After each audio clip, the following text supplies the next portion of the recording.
Il est devenu le gardien silencieux des frontières invisibles. Ogun, le dieu forgeron, maître du fer, de la guerre et des chemins.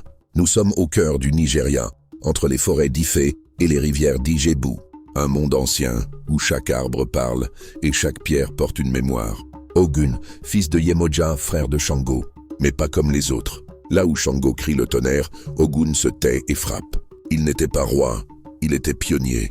Quand les orishas descendirent du ciel pour organiser le monde, c'est lui qui traça la voie. Machette à la main, il ouvrit la forêt vierge, fendit les arbres, dompta les bêtes. C'est grâce à lui que les autres dieux purent marcher. Sans Ogun, pas de chemin, pas de civilisation.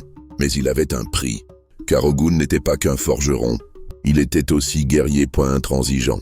Lorsqu'il entra dans une cité qu'il jugeait corrompue, il tua hommes, femmes, enfants. Puis, écœuré de la trahison des humains, il se jeta dans la forêt, fusionna avec le fer et devint invisible. Mais toujours présent. Aujourd'hui encore, chaque fois qu'un couteau est forgé, qu'une route est tracée ou qu'un conflit éclate, on invoque Ogun.